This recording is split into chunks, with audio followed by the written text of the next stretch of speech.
This is Jack here with Jack Does Websites, and I just wanted to make a video here for everybody in the service industry with pressure washing. This can also be used in many other facets. I just wanted to go over the scripts that we use whenever we're on the phone with our customer, and what this really does is allows uniformity in the conversations that we have, and as well helps out so that I'm not blanking out when I'm on the phone and I know exactly where I need to go with the customer every time. So essentially, I have it right here for you. So it's a pre-call, pre-screen call. So we're just getting ready, and what you need to do is you always need to take the lead of the conversation. They just want the job done. They don't care however you do it. It's kind of like when somebody buys a drill. They don't buy the drill. They just want the hole. So that's our main goal here. So I start off by just saying, "Hey, John," and then they just say yes.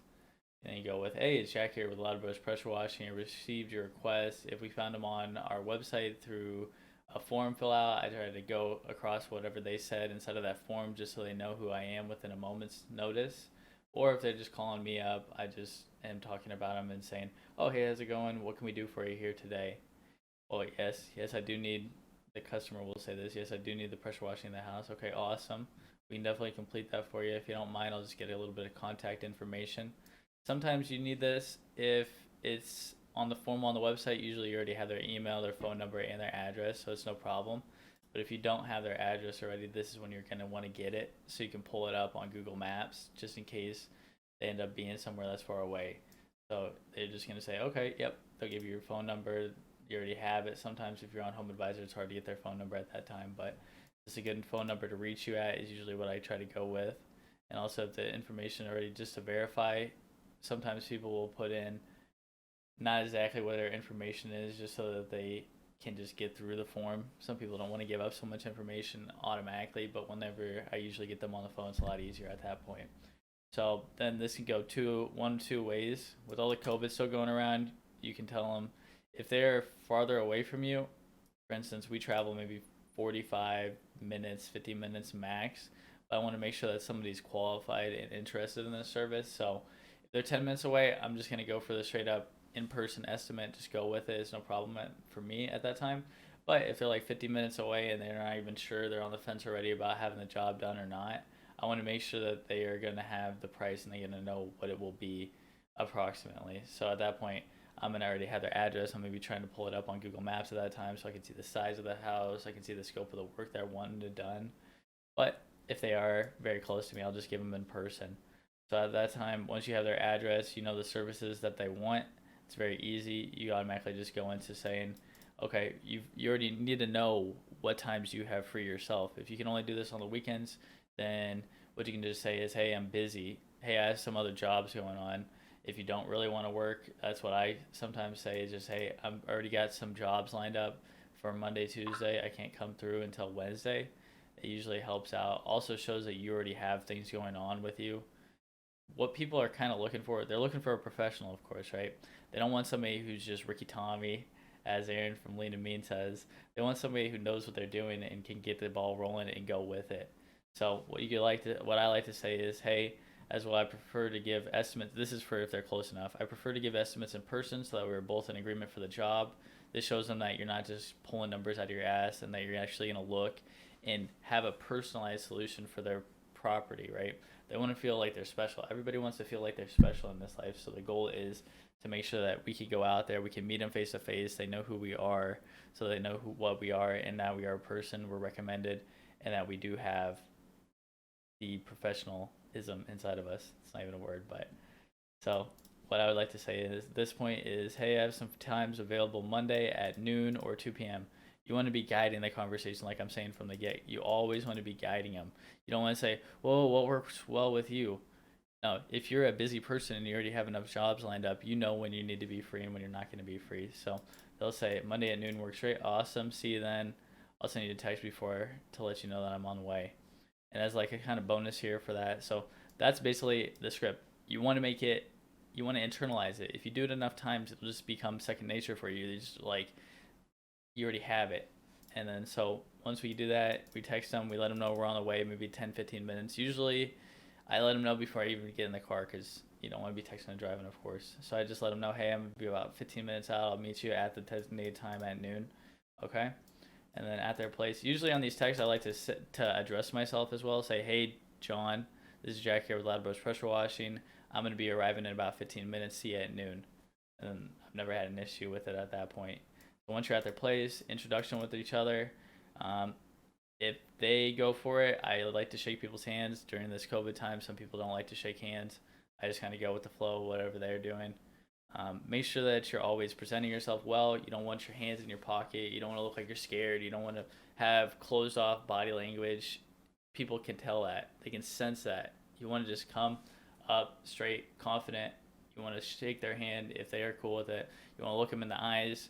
When you go to their house, you want to step away from the door. You don't want to be so close on them so that they're like right on the door. Usually I'll step back 10 feet maybe, just so that they know that you're not intimidating, you're not crazy, because they may have known you on the phone, but they don't know you in person yet. So you want to be leading with it, but you also want to be at their own pace as well. So make sure you're as well keeping eye contact with these people. And how you do that is when you're walking up, you already know what the house looks like. You probably already try to get numbers in your head. So what I like to do is make sure you're looking at them, paying attention to them, making them understand that you're there, you're giving them your undivided attention, but you're also looking for things in the back of your head. So for instance, if somebody's looking for a house wash, all right, I say, show me around the place, let me know what we're thinking, so that I'm not just at their front door and then boom, you give them an estimate. You need to, this helps you and this helps them out. They know that you know what their situation is, and this is what helps you out, because you're not getting yourself head over heels into something where you can't do the job, for instance, or you're going to have to get on a ladder just to be able to hit these hard spots. You want to know exactly what you're dealing with. So be on the lookout as well for upsells. You know, are their gutters? You can't really tell if somebody's gutters are full from the ground, but you can tell if their roof's bad. You can tell if their concrete driveway is going to be needing some help. You don't want to mention this at the time right now, right? You're putting the cart before the horse. You want to make sure that if we're here for the house wash, we get the house wash done. And then afterwards, you could say what's going on. So during this time, I asked when was the last time they did this. I just want to, build some rapport with the customer, know what's going on, how often they've done this. This can also be a time for when you're raising red flags for the customer. You never know who you're dealing with. So for instance, if somebody says, yeah, I usually have, my cousin do it, but he's out of town this week, so I can't really do it. You also want to see how urgent is somebody needing this done, so you can kind of formulate whenever you're dropping the price on them and going along with that you have it all inside already, okay? So during this time, I asked them when was the last time they done this, and then they say, we think we know what they know. We think that the customer already knows everything, but in fact, they don't really know too much about our services. Most of them think that we're literally going to be blasting off their pressure on their siding. And all I do is south wash. I will never use pressure, mostly on the houses. All I do is use chemical with it, okay? So if they had never done it before, you can ask them if they have had it done before by somebody, you can ask how they felt the job went during that time. And then this can also be helpful for you if you ever get any price objections in the future. So we can find the shortcomings here, and then you can talk about the price. Always lean on the positive for us, and never degrade others. You never want to talk dirty about other people, even if you know that they're the most scummy people, even if you know that they scam people, even if you know all kinds of other things. It just looks bad on you, and it's also just bad for you in general. There's no reason to ever talk trash about people. So I've had great success doing this and walking around, and then you just give them a number. If you do this enough times, you don't have to do calculations. You know how long it's going to take, and you know the money per hour that you want to make. So think about that. You know how long it's going to take to get there. You know how long it's going to take to set up. You know how long it's going to tear down. And then you know how long it's going to take to drive away. Usually I don't calculate the driving away necessarily in my estimate. I do it more so for the job, and then kind of think and make sure that I know that I'm already on the pace for what I'm going to be working with. So then you just shoot it right there, right? So after you look at everything, you know exactly what you're dealing with. You can take a second here. Nobody's going to be mad at you or think you're lame or think that you don't know what you're talking about if you need to second just to get the numbers right. So what I like to say is a job like this, I can remove all the green, get the dust and mildew off the siding. I can clean the exterior of the windows as well. I can clean the gutters up. If you're using strong enough SH, you can almost always get the kind of dullness off the gutters, that kind of gray, the splotchiness off of them.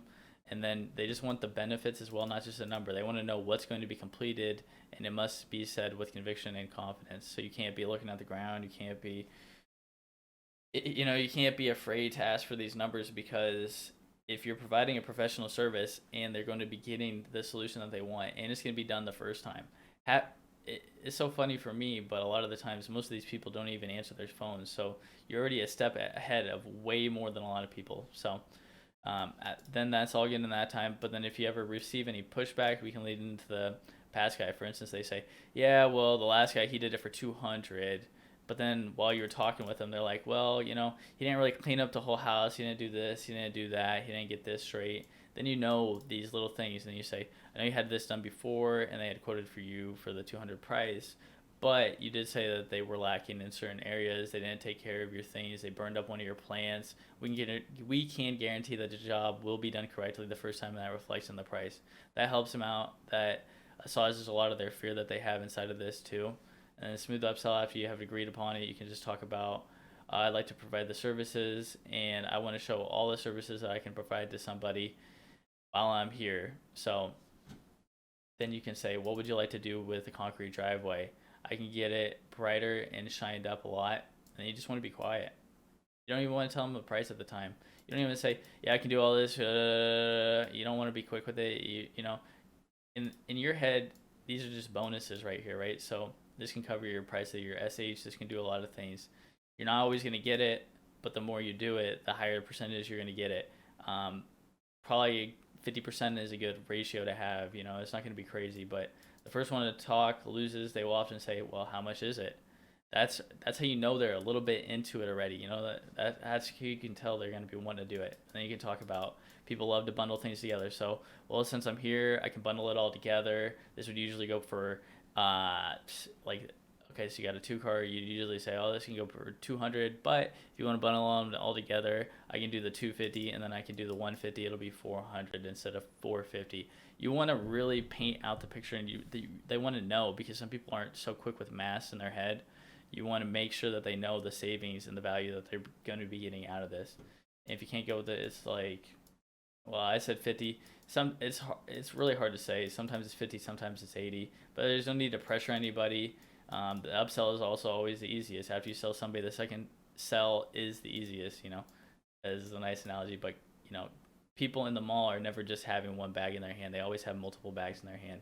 This is where the package sheet can come in handy as well. If you're a type of person that likes to do packages, we haven't implemented the packages yet. It's a great idea though, because most of the time people will.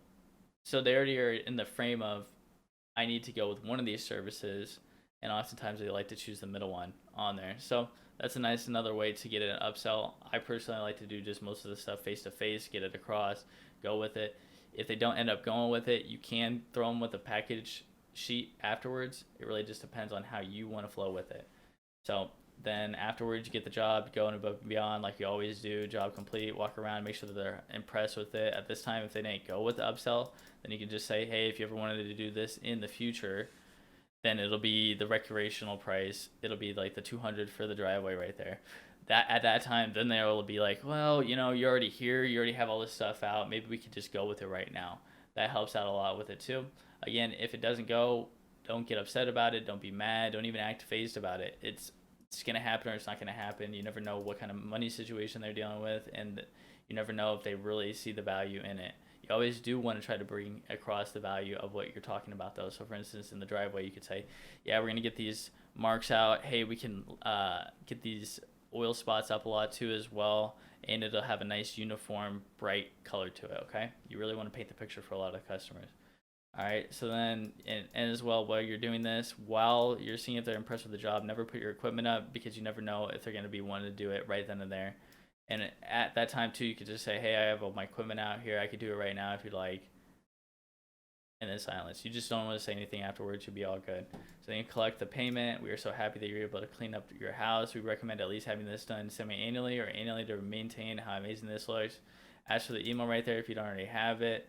Email is awesome just so you have an email receipt, and you can also, just so you have it on file for email marketing in the future with them. Email receipt instead of follow-up text at night telling them that we sent it. I like to use Customer Factor. If you'd like, feel free to drop a comment down below, and I can get you video going. about how customer factor works. It's very low price. It manages all of your things, all of your jobs, helps you keep on track, helps you know how much you're paying and all that. So just feel free to drop a comment down below. This is a text that I would send out to somebody. So it says, hey, thanks for having to come out again and clean up the property. I just sent out the receipt to your email. I hope it all turned out well. If there's anything else you need, let me know. Also, could you leave me a Google review? It would be much appreciated. Google reviews are how you're going to keep getting your business and keep going. If there's one thing that's super important, you have to be asking for Google reviews on every person. We have about a 40 to 45% success rate on asking for reviews. So it's insane as well. So this is basically the end of the video here. If you're ever needing any help with how to maintain a pressure washing business, any other intricacies, insights, feel free to drop a comment down below and I'll make a video for you and get it all done. Another thing is I do build websites. I do all the SEO. I do Google Ads. I can get your business going. I was able to take this full time within 70 days and be able to do crazy amounts already through the internet and through the power of it. So feel free to take all this information here. All as well, leave a link in the description if you'd like to download this. You just have to go on the website, put your email in, and I'll email it right out to you. So thank you for watching the video and hope you all have a great day.